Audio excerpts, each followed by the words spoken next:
नमस्कार दर्शक बंधु, आपण को आम चैनल रे पुणी थोड़ा स्वागत।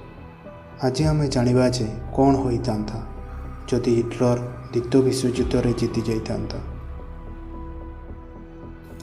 मानव इतिहास में जिते युद्ध होती द्वितीय विश्वयुद्ध होची सबुठारु भयंकर एवं सबुठारु लंबा समय धरी होता युद्ध। यही भयंकर युद्ध बा द्वितीय विश्वयुद्ध 1939 रु 1945 मध्य होता। यह युद्ध थिला दि एलाइज वर्सेस दि एक्सिस पावर्स मध्य। यही युद्ध रे अलग अलग देशर पखापाखि 8 मिलियन लोकंकर मृत्यु होता। माने भावी पारुचंती तो यह युद्ध केते भयंकर थिला। सेते बड़ समयर समस्त शक्तिशाली देश यह युद्ध लड़ीथिले। अमेरिका, ब्रिटेन एवं सोवियत संघ मिसी एलाइजर देश समूह गुड़ी को जिताई। सेतेबेले हिटलर यही हारीजा को स्वीकार कर न पारि से निजको गुड़ी कर आत्महत्या कर देइतिला। तापरे परे अमेरिका जापान हिरोशिमा एवं नागासाकी रे परमाणु बोमा पकाइबा द्वारा द्वितीय विश्वयुद्धर अंत होइतिला। किंतु टिके भावंतु, जदि द्वितीय विश्वयुद्ध रे जर्मन शासक हिटलर जीत होता बा दि एलाइज बदल रे दि एक्सिस पावर्स जीत होता, जो कि जर्मन, इटाली एवं जापान सांगरे थिले।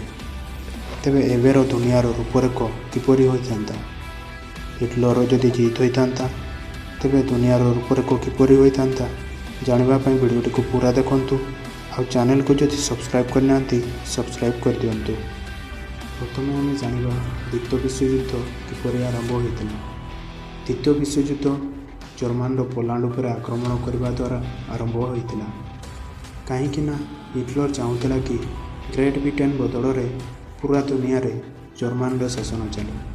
तेणु हिटलर जदि द्वितीय विश्वयुद्ध रे जीति जाता तेबे यूरोप महादेश रे जो सबू देशगुड़िक रही से देशगुड़ी आम देखा भी पाई न था। यूरोप रे जर्मन ही सबुठारु बड़ देश बोली जन जाता।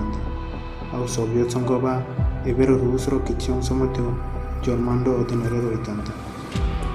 अंटार्कटिका को पार करी अमेरिका को निज अधीन रखा एत सहज भी हो न था। किंतु अमेरिका, ब्रिटेन जर्मन सहित मित्रता स्थापन करी जर्मन विजय को स्वीकार करते। एपरि भी होता जर्मन और अमेरिका मित्रता स्थापन करी तांको मध्य व्यापार संबंध को आग को बढ़ाई था। कारण दुई बड़ देश मध्य व्यापार करने द्वारा अधिक लाभ होता। एबेर समय जर्मन रूसर समस्त अंचल को कब्जा कर नहीं था। और जर्मन एबेर सबुठारु शक्तिशाली राष्ट्र भाव में जन केवल एतिक नुहे, जापान मध्य निजर सीमा को विस्तार करने आरंभ कर दे था। एशियार छोट बड़ देश को कब्जा कर लगी पड़ी था।